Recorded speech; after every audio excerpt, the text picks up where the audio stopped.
Welcome back to They Reminisce Over You. I'm Miguel. And I'm Christina. This week we are talking about one of the greatest boy bands in history, the blueprint for all boy bands to follow. They were formed in 1978 in Boston, Massachusetts. The original lineup was Ralph Tresvant, Bobby Brown, Michael Bivins, Johnny Devoe, and Ricky Bell. We're talking about New Edition, people. New Edition gained fame in the early 1980s with hits like Candy Girl and Cool It Now. Their music blended elements of R&B, pop, and hip-hop, making them pioneers in the genre. In 1985, young Bobby Brown left the group or was kicked out, depending on who you talk to pursue a solo career. And after making one album as a foursome, Johnny Gill was added to the lineup in 1987, shortly before the recording of their album Heartbreak, one of my favorite albums of all time. This I know. Over the years, the members of New Edition have pursued both solo careers and occasional reunions, delighting fans with their timeless hits and energetic performances, which we just saw a couple weeks ago in Las Vegas. We did. Their influence on R&B and pop music is widely recognized, and they continue to be celebrated as one of the most iconic groups in music history. So let's get into this New Edition episode. You ready? Let's do it. Candy Girl. So let's start this off by talking about their early discography. The first two albums, Candy Girl and the New Edition album. The big hits from those were Is This the End? Popcorn Love, Candy Girl, Jealous Girl, Cool It Now, Mr. Telephone Man, all of that stuff. Right.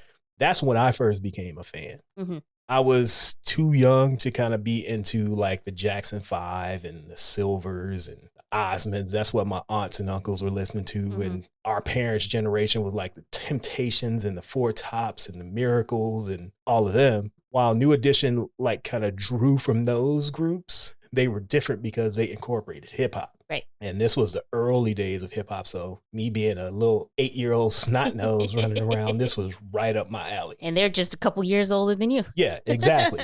It wasn't like my aunts and uncles' ages. Yeah. They were like an older brother age. Right. And after hearing that stuff, I was hooked.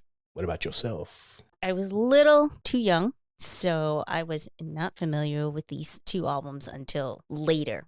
And that was more of backtracking. So I actually wasn't introduced to New Edition as a group. I knew them as solo acts first. And then somewhere along the line, I remember hearing If It Isn't Love. And I was like, wait a minute. All of these guys used to be in a group? Right. So they came out a little too early for me.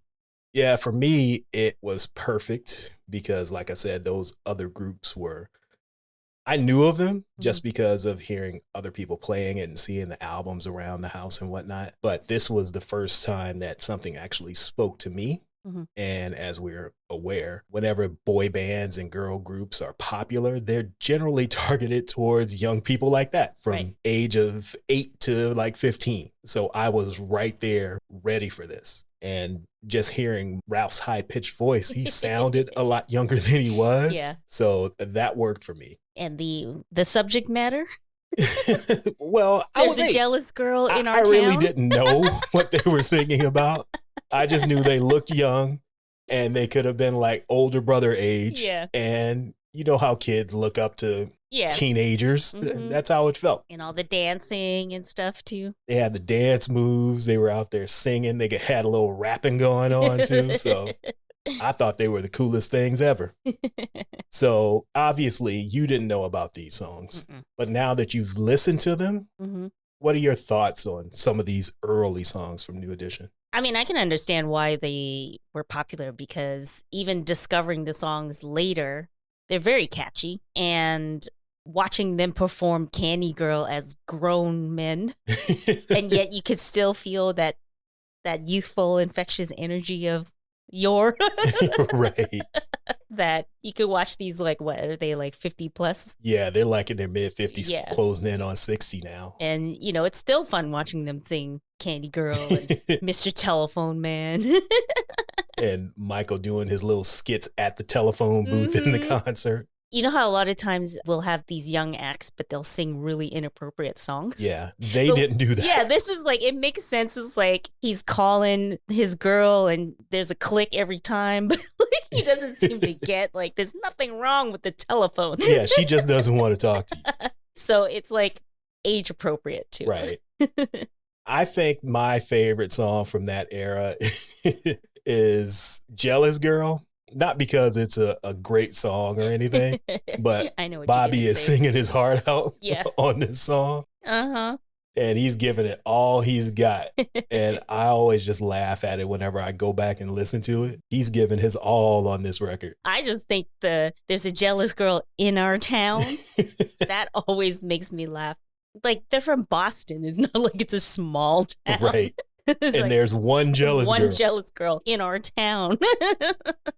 Oh, man. And something needs to be done about her, apparently. Yeah. Listening to Is This the End? You say this all the time, how it's literally the same thing as New Kids on the Block. Yes. So I discovered this semi-recent, maybe like 5 years ago, because that was one of the songs I didn't know. And I can't remember. I think we were just talking about it, and I went back and just listened to the album. I knew New Kids on the Block because they came out a little later, which was funny. I was never really a New Kids fan, even though I was like the right age for it. But for some reason, maybe there was a little part of me that knew that they were like, you know, subliminally, a ripoff. You knew that they weren't the originals. Yeah, I was like, something's off. Because I remember I did like Please Don't Go Girl. Yeah. But I think I found like the Hangin' Tough and all that stuff felt corny like that. I think, like I said, there was a little part of me that's like, something's off. Yeah. But yeah, I did like Please Don't Go Girl. And so I remember when I finally listened to Is This the End, I was like, this is the exact same song. Like, I knew the whole Maurice Starr, what do we call it? Connection. Scam connection, where he discovered them and then went on to like, hey, let me do this again, but with white kids. So I knew that there was that connection, but I was shocked that it was literally the same song. Yeah. And so much so that when the two groups performed together at the American Music Awards in 2021, they did a mashup and it was seamless. Yes. And obviously, you know, whatever happened in terms of them, the New Kids on the Block getting their group formed, the guys themselves know where they came from. Yeah, because like I told you yesterday, Donnie is always giving it up to New Edition. And he's doing the whole performance in an NE t-shirt. Right. But like, you could tell that even though they were performing together, they were almost doing a tribute to NE at the same time. Yeah. And you could just tell when they came out and sang those two songs together that Joey's the Ralph Tresvant of New Kids on the Block. He was having a good time doing that little mashup with him. Right. But yeah, I just couldn't get over the fact that I'm like, this is literally the same song. And also, I mean, it makes sense why that song sounded so soulful, because it's basically a New Edition ripoff. The first time I heard it, I thought it was New Edition because their voices had changed and gotten a little deeper. But then I'm like, why does Ralph sound like that again? It didn't make sense to me. And then I found out that it was New Kids because they were getting played on K-Day. I mean, that song is R&B. Yeah, I just assumed that they were black until, like I said, I first thought it was New Edition. And then I realized that it wasn't. And I just assumed they were a group of little black kids trying to be New Edition. Right. And then I see them on TV and like, this is New Kids on the Block? And the fact that they're called New Kids on the Block as well, it's like, I see what you're doing, Maurice. Exactly. He knew what he was doing. He knew exactly what he was doing. But it's funny, too, that song came out in 88 and Is This the End came out in 82. Yeah. But it still worked. It did. And that just kind of goes into how their career went and continues to go. They are like at the forefront and they're trendsetters, but they never get any of the credit. Right. Like until recently, everything about the business side of their careers has been terrible. Right. Like they've been getting ripped off from day one. Yeah. Bad management, bad contracts. You have all these other groups who are clearly clones of them being much more successful than they were.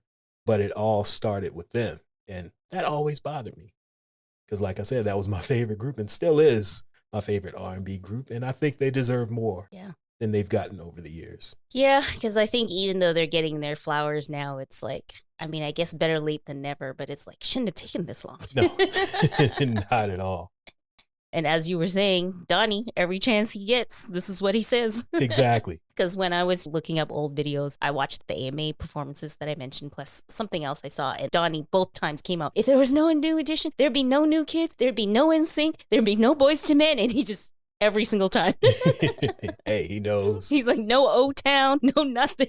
If nobody else is going to do it, Donnie Wahlberg is going to let the world know that New Edition started all of it. Yeah, it was just killing me with that NE t-shirt. I know we're supposed to be here to talk about New Edition, but I just have to say one more thing. Someone in the comments was like, Donnie looked like he'd been waiting his whole life to do the If It Isn't Love choreography, and you could just see it in his face. Like, this man has done this routine in his bedroom many times. I'm sure. I am sure. So we'll definitely link to the video, but back to New Edition. Yes. So the group consisted of 5 members, like I said in the intro. You had your lead singer, Ralph Tresvant, who was like the Michael Jackson of the group. Mm-hmm. Your second lead, Bobby Brown, who is the baby of the group, which I just found out when we went to see them in Vegas when they were talking about their ages, and he yelled out, "I'm the baby." So he's the youngest. Mm-hmm. You have your 2 rappers with Michael and Ronnie, Mm-hmm. and your third singer, who should have gotten more shine in those days, but as the years progressed, he was becoming more and more of a lead singer, Mr. Ricky Bell. So them each having a defined role in the group Mm-hmm. was good for a while until it wasn't, because you had the rambunctious one, and Bobby. we all know who that is, who wanted to be a little bit more than what they were giving him in the group. Mm-hmm. Even though he's the one who basically started the group, he was kind of pushed aside once they actually started singing, because we all know Bobby's not the best singer, but he can hold a note. He can, and I think they probably liked having Ralph as a lead because it's kind of like the Jackson 5, right? Yeah, so he wasn't going to be the lead singer all the time, and that kind of led to some tension amongst the group members. Him being the baby of the group, like I said, he has little brother energy. So he's always trying to say, me, look at what I can do. So a lot of that is what caused some tension within the group. By the time they got to their third album, I didn't notice this but until I read Bobby's book, but Mm-hmm. for all the promo shoots and the photos for the album cover and the singles, they're wearing different types of suits and whatnot. But Bobby took his tie off and put it around his head like a bandana. So there's a bunch of pictures of him wearing his tie on his head like Rambo. And that just tells you how he fit into the group and Right. why it was becoming a problem. Mm-hmm. And after a while, their management started playing both sides against each other, telling the other 4, hey, you might want to think about getting him out of here. He's a loose cannon. Mm-hmm. He's going to mess it up for everybody. While going to Bobby and saying, hey, maybe you should go solo. They're holding you back. Right. So depending on who you talk to, he was either kicked out or he chose to leave. But they decided to part ways after the recording of their third album, All for Love. I know you haven't been a fan as long as I have, but have you had a chance to listen to the All for Love album? Let me look at the track listing again because I get the early ones mixed up. Okay, so this, I have listened to this one, but like, I don't really know any of these songs except for Count Me Out. Count Me Out and A Little Bit of Love were the biggest songs from this album. Because I'm more familiar, even though I discovered their older stuff later, I'm definitely more familiar with the previous 2 albums. Yeah, like I said, this one didn't have as many hits on it, but it still went platinum and it was big in the hood. So we were playing it. And this is how we found out Bobby wasn't in the group anymore. When the videos came out, he just wasn't in them. It was like, where's the funny looking dude with the gap? Which they play up in their live performance. Yes, he's always leaving the stage and coming back. I wasn't on that song, so I'm leaving. You guys counted me out. Right. So around the time they're doing that, he's working on his solo album, the King of Stage album, which had the classic song Girlfriend and Girl Next Door and a couple other not so big hits, but minor hits, Yeah. leading to what we would know happening in 1988, which was his comeback. And what a comeback it was. Yes, the Don't Be Cruel album. Yes. The funny thing about the Don't Be Cruel and Heartbreak eras is, first of all, they were released on the same day. Which I'm sure was not a coincidence. Not at all. When you have record label and management planting things in your ear saying, you need to go over here. Hey, you guys need to kick him out. Mm-hmm. And then playing them against each other and, hey, let's release their albums on the same day. Mm-hmm. But it was released on the same day in June of 1988. New Edition had Jam and Lewis on their side.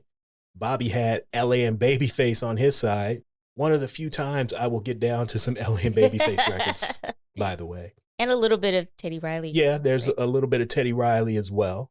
Right, Ted? We out of here. But can you imagine, well, you can imagine because you were there at the time, that you have Jimmy Jam and Terry Lewis on one side making the Any Heartbreak album. Yeah. LA Babyface and Teddy Riley on the other side making the Don't Be Cruel album. Mm-hmm. And both of these are just cranking out hits and not knowing what the other side is doing. Right. It blows my mind every time I think about it because, yeah, both albums are great and launch both into another stratosphere. The thing that I always thought was funny for the cover of Heartbreak was they're wearing their suits because they're like, look, we're grown men now. Yes. Even though they were like 18. I don't know. They were early, 19? Somewhere between 19 and 22. Okay. Somewhere so in they're there. a little bit older than I thought then. But still, it just like, look at us. We're grown. We're adults. Men. We don't talk about candy girls anymore. Yeah, we got this deep voice dude with us now. We're adults. Growling in the background. Yes. Growling all over the records. Which was a surprise because the first single was If It Isn't Love and he's not on it. So when you get the album, it's like, what the fuck is this? I guess that was recorded before he officially joined the group. No, he was there from the very beginning of the album. They just decided there's no parts for you in this one. Yeah. Same as always. The majority of the songs are Ralph's solo songs. So same thing. Like, we ain't going to do it just because Bobby ain't here. Yeah. And you got this deep voice. I'm the star.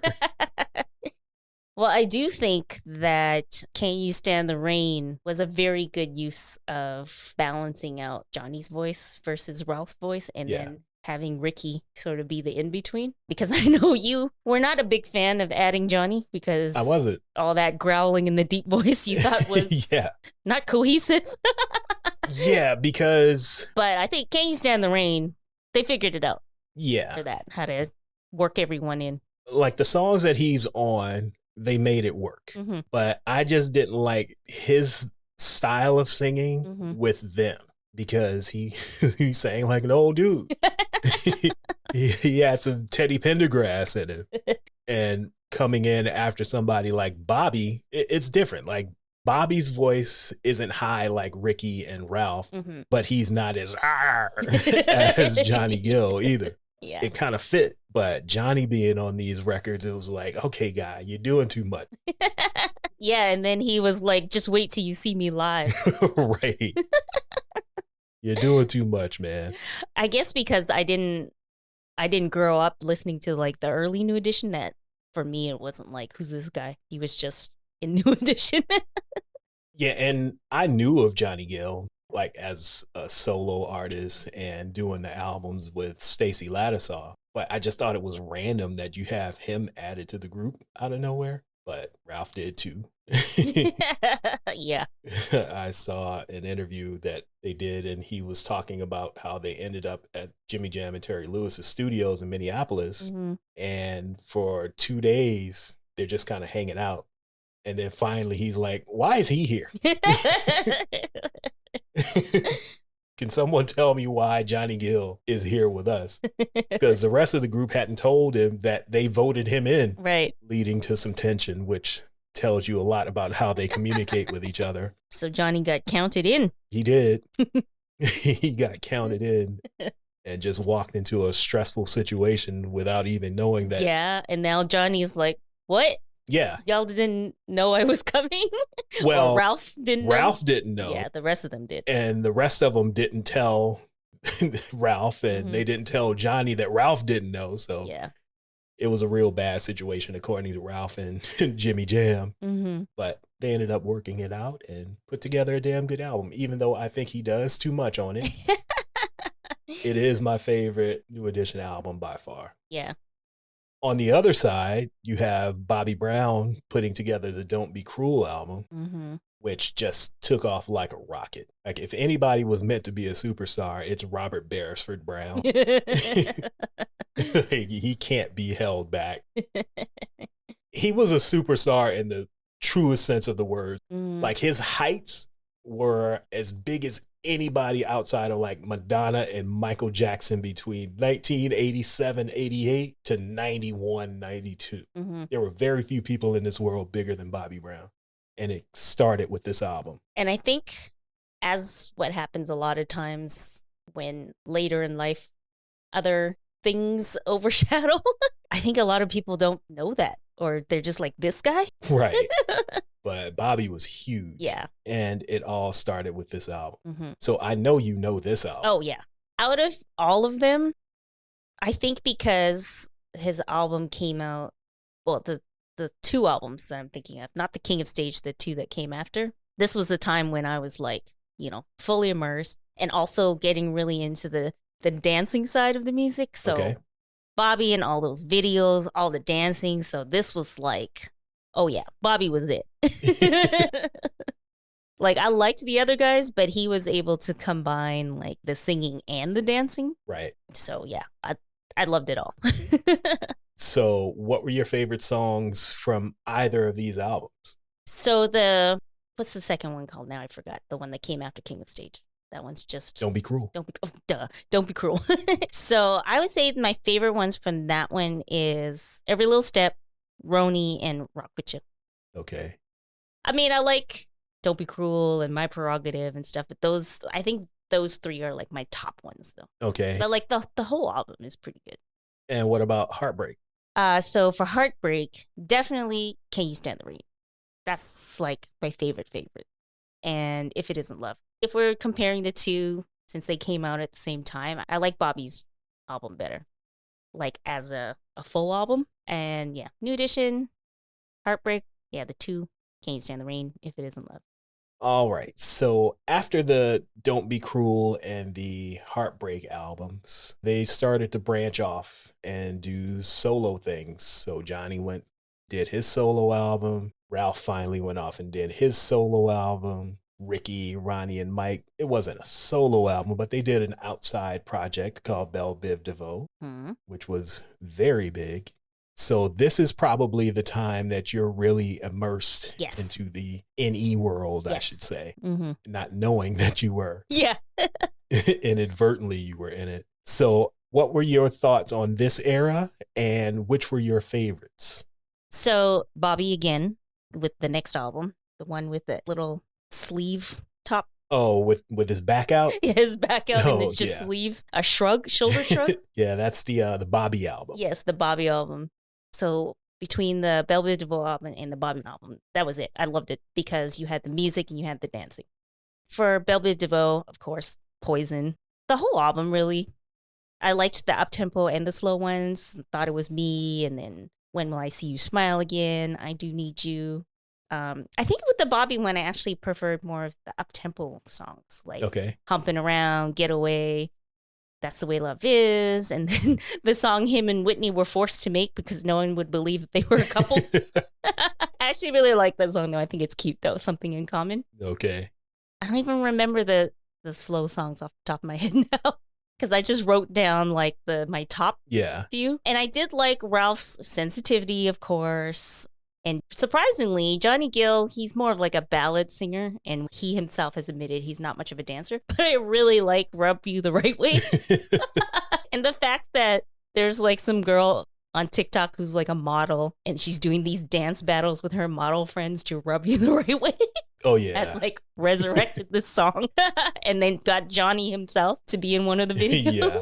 But I think because Bell Biv DeVoe and Bobby were really getting into the New Jack Swing, which was still popular at the time, and doing all the dancing and stuff, I was really more into that. Whereas like Ralph, who should have been bigger, he just hit that weird time where things were changing. So when his album came out, that Mr. Sensitivity style was kind of like getting replaced by a more hip hop, New Jack Swing style, and there wasn't as much space for him. So I think as much as I liked him, there wasn't as many standouts on his album. Yeah, his album wasn't bad. It just wasn't up to what the other guys were doing. Yeah. If that makes sense. Because I think the other guys, especially I think Bell Biv DeVoe, who were doing something that was like new and different. Yeah. And Ralph was still kind of like, again, the tail end of the wearing the suits and like Mr. Sensitivity. He's the one who's wearing the sheer shirt, blowing in the wind with the wind machine. Yeah.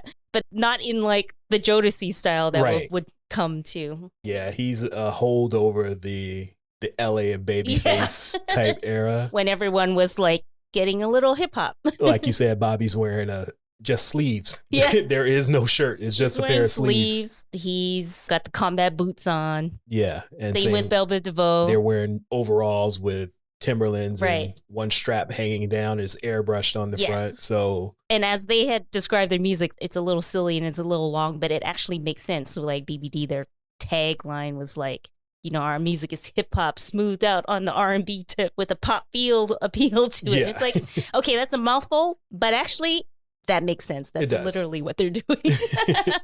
Exactly. And with that BBD album, what surprised me is actually how good of a singer Ricky was. Yeah. Because on the first few New Edition albums, he wasn't getting that much airtime. And you're like, wait a minute, this guy can sing too? Yeah, like this whole time you guys been holding him back. I can understand not having Mike or Ronnie sing, but why hasn't Ricky been singing? Right. Like you let him get a verse here and there, but he can hold his own. Personally, I wouldn't want to hear a full Ricky Bell solo album because I don't know why. He can sing, but I don't need to hear a full album of it. I think I would be open to it because one of my favorite New Edition songs from that reunion album they did is the one where he's the only one singing on it, One More Day. Yeah, like I said, I'm good with that. I'm good with him getting a solo song here and there. But not a whole album. I don't want to hear 15 of them. I guess. Like the raps from Mike and Ronnie break it up just enough that he kind of balances it out. Well, I did see Ricky proving what a good singer he is live because I saw, and I'm going to say New Edition in quotes, like a million years ago. I can't remember. I think this was before you and I met, or maybe when we first started dating. So that means it's like 15 plus years ago. And this was when for sure you knew Bobby wasn't going to show up. Right. So I wasn't expecting to see Bobby. But Ralph was sick. And this was one of these like nostalgia tours. So they were just one of the groups that were performing. But Ralph was sick. So Ricky had to sing everybody's parts. He sang his parts. He sang Ralph's parts. He sang Bobby's parts. And then Johnny sang his own parts. Okay. So he had to do triple duty. And I remember being like, oh, look at Ricky go, singing everybody's parts except for Johnny. So it was like BBD plus Johnny. Right. Even though it was billed as New Edition. And it was so funny because they were like, oh, we're so sorry, Ralph's sick and he couldn't make it today. And there was no mention of Bobby. Like I said, at that point, we all knew Bobby wasn't going to be there. Yeah. So Ricky can hold his own. He can, but like I said, I don't want to hear a full album of Ricky Bell. I'm open to it. Ricky holding down 2 verses on most of the songs with some raps thrown in or another singer thrown in. I'm good with that. But I will say, like, just knowing, I guess, the history of New Edition, it is quite interesting that BBD became so popular out of the solo or non-any projects when you had, like, the ones that were doing the least. Yeah, exactly. In New Edition. Exactly. They were doing the least in the group, but they're widely more popular than Ralph and Johnny are as solo acts. Like BBD is white famous and Johnny and Ralph are kind of black famous. So that is weird. At least Poison is. I'm not sure I'm about sure the other songs, but Poison for sure. Poison and Do Me are definitely crossover hits. Yeah. And that's enough to get them noticed in the white world. Right. Whereas I don't see Johnny and Ralph having one of those outside of New Edition. Right. I don't know if Rub You the Right Way is going to cross over necessarily. No. Even if it's on TikTok. Right.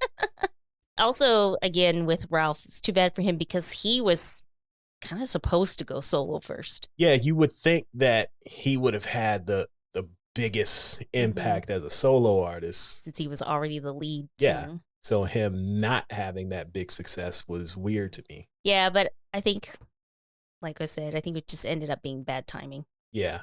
The album came out at the tail end of the style that he was doing. Because even his second album, it was cool, but it didn't match the highs of Bobby and BBD. Right.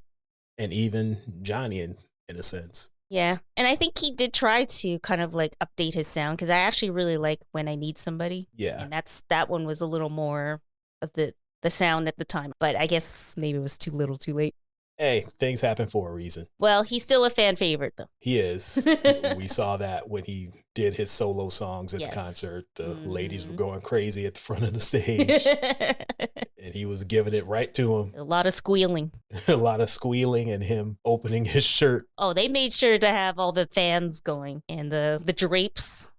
Yeah, the drapes did fall down slowly when he came out to do Sensitivity. We have video of this, so yeah, we're going to be uploading some of the footage that we recorded from the show to our YouTube channel if you want to see some drapes falling and some shirts flapping in the wind. All right, so let's talk about the many reunions and breakups and reunions and breakups and more albums that they did. We could start with 1996, the Home Again album, which is the only album to have all 6 of them on it. Mm-hmm. I liked Home Again because, and it's funny to me, like the way the album starts, it's very Bobby heavy. It's like a real focus on Bobby in those first couple songs, which was surprising to me considering that he didn't have that big of a profile within the group when he was earlier in it. But he does now. Because now he's Bobby Brown. Right. What were your thoughts on the Home Again album?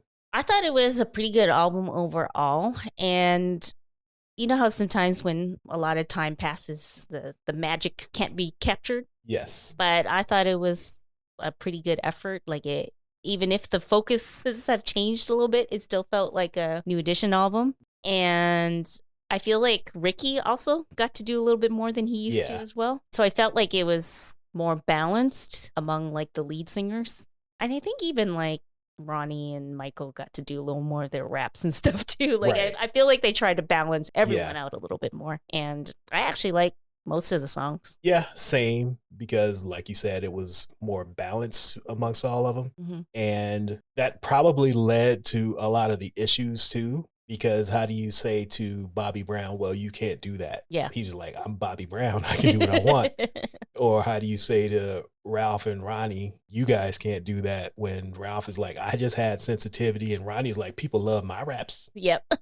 Even though they ain't the greatest raps that him and Mike be doing, they fit. They work. They work for them. Yeah. And Ricky's like, how you gonna tell me I can't do it because I just did BBD over here? So like, I'm a lead singer now too. Right.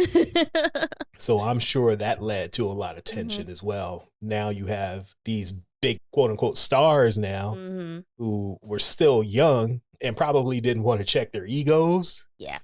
And yeah, that would probably lead to fuck y'all, I don't need you no more.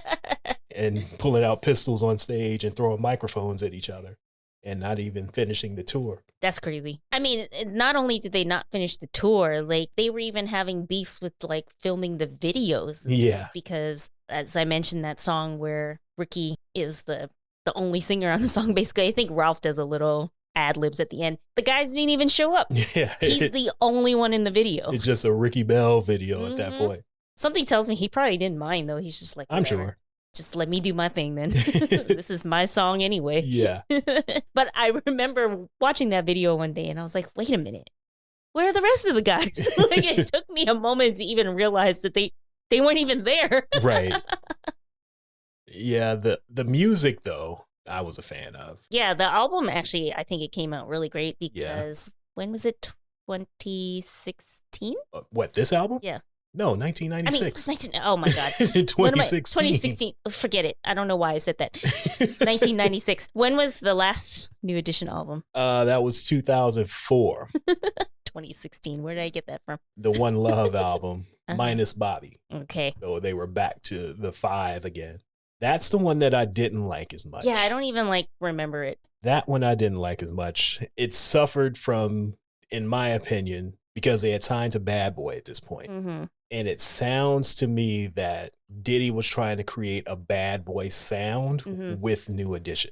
Like these songs could have been done by 112. And it really didn't work for me. There were a couple cool ones on it, but for the most part, it was just like, eh. Yeah, I re-listened to it just to hear it, but I don't really remember any songs. Yeah, there's a, what was it, Hot Tonight. I think that was the first single. Yeah, I remember that title, but I can't think of the song. Yeah, and there was one more on it, and obviously I don't remember what it is off the top of my head that I liked on it, but as a whole, I wasn't really a fan of it. And like I said, it just seems like they were trying to squeeze a Bad Boy sound into New Edition rather than just letting New Edition do what they do. Right. Like there was only 2 or 3 songs produced by Jimmy Jam and Terry Lewis, and it was all like the hitmen. Wasn't there some Diddy production on Home Again? Just one, though. Okay, because I was going to say, I mean, if he worked with them before, you should have stuck with that. This one is like Mario Winans, Stevie J, Ryan Leslie. So it was really Bad Boy heavy with that type of style versus, like I said, just letting them do what they do. So yeah, that era of New Edition, I wasn't really too into. I had moved on myself.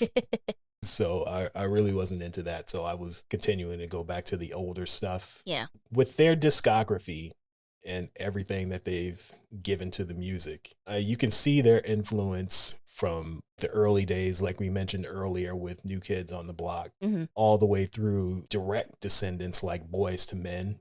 You have others like NSYNC, Dru Hill, 112, even down to groups like One Direction and now BTS. Yes. They've continued the 5 members. Each one has a specific style, and we're going to sprinkle in a little hip hop as well. Well, back to that AMA performance, you had BTS trying to learn the choreography live. Yes. So talk about direct influence. Yeah, they're like, we're not going to get this opportunity again. They're right in front of us. We are going to learn this shit and then perform it tomorrow night. Of course, the iconic If It Isn't Love choreography was the part they were like really going in. Of course. I think that, well, first of all, the direct influence, of course, as we already mentioned, was New Kids on the Block. And then I feel like everything kind of splintered from those two. So the boy bands like NSYNC and Backstreet Boys come from New Kids on the Block. And then you have Boyz II Men, which directly came from New Edition or Michael Bivins specifically. And the fact that they called themselves Boyz II Men because of New Edition's song Boyz II Men, like talk about direct descendant. Exactly. So Boyz II Men sort of became the next generation. And then you had Jodeci, which was the new type of boy band that's not as clearly a direct influence, but they are because they're still a boy band. And so now everyone's after that stemmed from Boyz II Men and Jodeci, or they were either one or the other or a combination of the two. Yeah, and with Jodeci, you can see it in their style. They're 4 Bobby Browns, basically. Yeah, I think it's not as obvious because they had already integrated that hip hop style, but yeah, 4 Bobby Browns kind of make more sense. But I'm sure they listened to New Edition. Yeah, I'm sure they were inspired by them, but I think it's not. Their music is not as obvious, but they're definitely a descendant, though.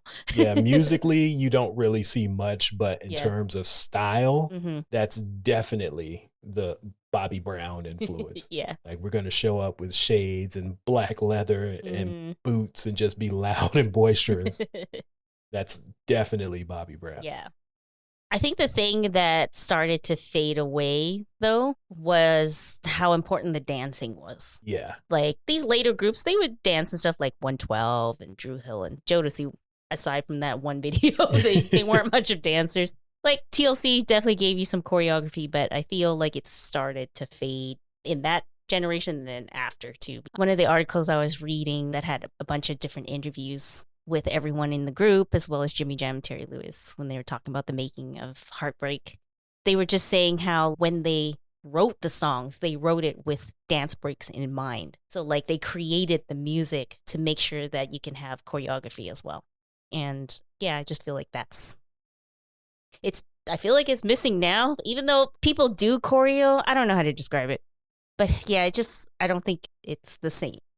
Well, that's because there aren't any groups outside of like BTS and these K-pop groups. Maybe that's it. I mean, they have background dancers though, but I guess it's not the same as like having an actual group dancing together. Yeah, like you don't have the core yeah making moves together. Mm-hmm. You can have a singer with 5 background dancers, but they're not going to rap for you. They're not going to sing for you. They're just literally there to take up space. Yeah. Whereas with these groups, they all perform together and they moved as a unit. Right. And then you'd have like your favorites and stuff, right? Yeah. You don't know these background dancers anymore. Right. That's why initially when K-pop started to become so like popular in the mainstream, I'm not gonna lie, I was surprised. I was like, they don't even sing in English and they have this huge English speaking fan base.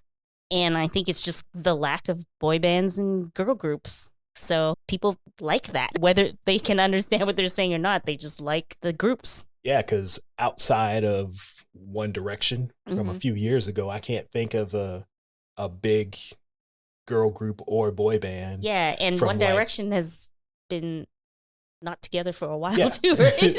So even before them, I can't think of any big groups like that were dancing, singing, have 4 or 5 individuals. Yeah. There's not even any trios, really. Yeah. Migos? Well, even then, I mean, like singing and dancing. Well, what's his name on his own does a lot of dancing. Oh, Quavo? Quavo, yeah. He Quavo is slowly turning into my favorite rapper. He's slowly turning into Michael Jackson. That too. But yeah, like there's not even like trios, much less 4 or 5 people. Yeah. Yeah, so I mean, I guess that's where K-pop slid in and was like, we'll do it. Yeah, because like I mentioned earlier, that type of stuff is perfect for a young preteen and teen fan base. And that's always been like the focus for young people is girl groups and boy bands. And I'm sure the streets were just starving for it. And like, I don't care if it's not in English. They're giving me some choreography and some fashion and I'm all in. Some fashion and, you got to have the different personalities. Yeah. Right? This one's the shy one. This one's the rugged one. He's the bad boy. Yeah, he's the bad boy. This one's the pretty one. Yeah. This one's the heartthrob. Yeah, so there's not much of that anymore. Yeah. Well, we mentioned that we got to see New Edition a couple weeks ago in Las Vegas. They had a residency at the Wynn. It was a good show. They ran through their entire history, basically. Like I said, there would be times when Bobby would leave the stage because he's like, I wasn't with y'all then, so I'm leaving. And they each had their moment to shine and did their own solo sets. They did some covers, which was good. To pay homage to the groups that came before them. Yeah, so it was a really good show. And if you get a chance to see it, they added some more dates in July and November. So go check it out if you haven't seen it yet. It's really worth it. It's highly worth the price recommended of admission. Highly recommended. Yeah. Well, you had to really enjoy it since they're like your favorite boy band. Yeah. I was trying to figure out a way for us to go see them again when we're in Vegas in July, but they're performing the same night that we're going to see Jodeci, so I can't double dip. So, okay, I'm really upset with them though, because when they announced their residency, we rushed to buy tickets. And then 2 weeks later or so, Jodeci announces their residency. Yeah. And it was going to start a week after or so. And we're like, okay, we can't stay in Vegas that long. So we'll go see Jodeci in July. And then we get to Vegas to see New Edition. And they announced that they're adding dates in July, which is when we'll be there. The exact same night we'll be there to see Jodeci. And now that we bought our flights, we can't extend it a couple days to see them again. So exactly. I'm a little bit upset with them. Yeah, I definitely wanted to see the show a second time, but... Yeah, I would be open to seeing it a second time for sure, but the logistics doesn't seem to be working out for us. Yeah, I'm sure they'll circle back at some place in the summer. Yeah. Closer to us, and we can go see them again. Mm-hmm. Because they're not coming to Toronto. They might. They haven't in the past few years, so I don't see it.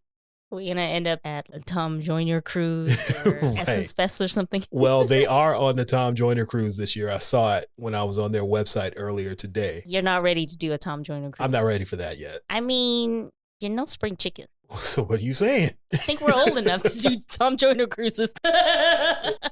No, we're not in that demographic yet. No. How are we not if the people we like are performing at these cruises, though? But they're older than us. True. So True. we're not quite in that demographic yet. All right. I'll do the Rock the Bells cruise. Okay. I want to do that. I needed to see it go through the first year and go off without a hitch before I give them some money. After doing Made in America the first year, we got to let these new things run at least 1 year before we try them out. Yeah, but it looks like the Rock the Bells cruise was pretty good Okay. last year. Mm-hmm. So I might look into us doing it this year. Okay. All right. So let's wrap this up with you giving us your top 5 New Edition songs from their discography. And that's any of their solo stuff or the group stuff. Well, I thought this was cruel and unusual punishment. Of course. When you gave me the outline and I was reading it, and I was like, okay, your top 5 any songs. Cool, I could do that. And then I'm like, from their full discography, solo or group, how am I supposed to do that? So what I did was I just made a list of all the songs, like my top 2-3 songs of their albums, solo, together, yada, yada. And then from there, I was like, just quick pick. Okay. So I ended up I didn't do this on purpose. I ended up picking one NE song and then one song from each solo. I actually did that on purpose, but continue. I kind of did, but not really, if that makes sense. Well, anyways, it's how it ended up. So my top 5, Can You Stand the Rain? Have to. Poison. Okay. And Sensitivity. I feel like these are very like, duh, of course, right? But hey, these are hits for a reason. They are. Rub You the Right Way. And Bobby actually was really hard for me because, I told you, because this was the height of like my interest in music and dancing. But I was like, okay, which song do I like? Because there are some songs that I like because of the visuals. Okay. So for Bobby, I went with Every Little Step. All right. That's a solid list. And I did the same thing because there's way too many songs that I love to choose just 5. So what I did is I figured I was going to get a song from each one that I think is my favorite. And that's kind of me circumventing the rules a little bit. Your own rules. Yeah, the rules that I made up. Mm-hmm. But my top 5 New Edition songs from their full discography, solo or group, are When I Need Somebody, Ralph Tresvant. Ah, I didn't know you liked that song that much. So I'm going with that one. Okay. I'm going with BBD, I Thought It Was Me by Bell Biv DeVoe. I have that on my list. All right. And for Johnny Gill, I'm going with Giving My All to You. I have that on my list. And in brackets, I put, I like this better than My for slow songs, even though that's kind of like Johnny's go-to. But I much prefer Giving My All to You. And for Bobby, I'm going with Every Little Step, just like you did. Okay. And as a collective, it seems like I should pick If It Isn't Love. Yes, since you love that. I do. I still know the choreography. Yes. But I'm going to choose Oh Yeah, It Feels So Good because that's probably my favorite song of theirs that has all of them on it. So I'm going with that one. The one that I like with all of them on it, I'm pretty sure all of them are on it, actually. Now I'm not sure. Well, I wrote this in my notes for the Home Again album. I really like Try Again. Okay. Because you get the New Edition vibe, but it was produced by Chucky Thompson and Diddy. So, that's like, are we going to have to start calling Diddy He Who Will Not Be Named as well? Like, is he getting there? Because now I feel bad every time. I'm like, oh my God, I love the Diddy produced songs. But anyway, because it has that early 90s, mid 90s, like bad boy sound that I like. Yeah. But it's New Edition. Right. So I really like that one too.